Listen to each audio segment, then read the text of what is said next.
আসসালামু আলাইকুম।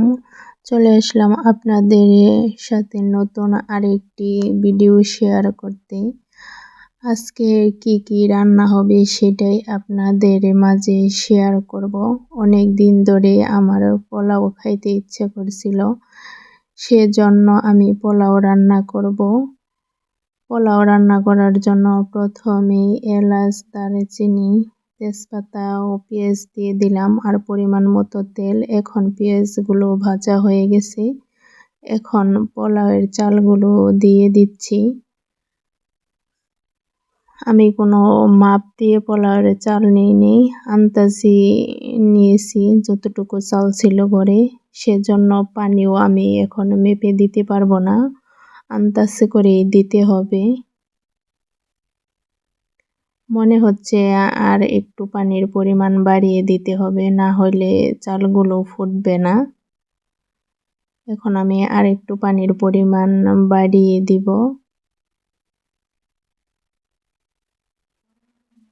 আর এখন আমি দিয়ে দিলাম পরিমাণ মতো লবণ।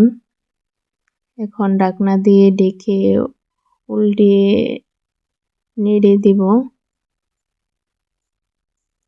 পোলাওগুলো হয়ে আসছে, চালগুলো ফুটে গেছে, অনেক জড়জড়া হয়েছে পোলাওগুলো, মাশাআল্লাহ।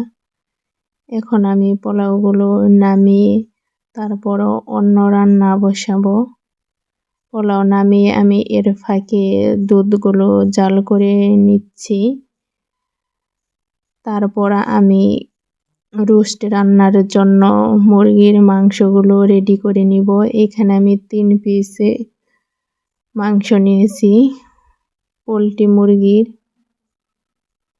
এখন আমি এই মাংসগুলোর মধ্যে মশলা দিয়ে ভালোভাবে ম্যারিনেট করে নিব। মশলার মধ্যে দিয়েছি ঘরে থাকা যে মশলাগুলো, সেইগুলোই, স্পেশাল কোনো মশলা দেইনি। এখন আমি ভালো করে মাখিয়ে নিব। মাখানো শেষ হয়েছে, এখন আমি আধা ঘন্টার জন্য রেস্টে রেখে দিব। চলে আসলাম আধা ঘন্টার পর। এখন আমি মাংসগুলো ভেজে নিব রোস্টে রান্না করার জন্য। উল্টিয়ে নিচ্ছি। আমি ভালোভাবে রোস্টে রান্না করতে পারি না, তারপরেও ট্রাই করতেছি।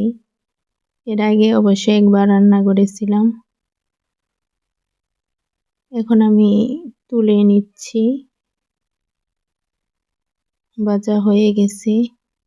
তারপরে ওই একই তেলের মধ্যে পেঁয়াজ, তেজপাতা, দারুচিনি এগুলা দিয়ে ভালোভাবে ভেজে তারপর পরিমাণ মতো পানি দিয়ে একটু কষিয়ে নিব। এখন আমি মাংসগুলো দিয়ে দিচ্ছি, ভালোভাবে কষিয়ে নিতেছি। কষানো হয়ে গেছে, এখন আমি লিকুইড দুধ দিয়ে দিচ্ছি পরিমাণ ছাড়াই। আমার যতটুকু মনে হয়েছে এতটুকু দেওয়া দরকার অতটুকুই দিছি। আজকে রান্নাটা সম্পূর্ণ কোনো মাপ ছাড়াই মন মতো রান্না করতেছি। প্রায় হয়ে এসেছে, এখন নামিয়ে নিব।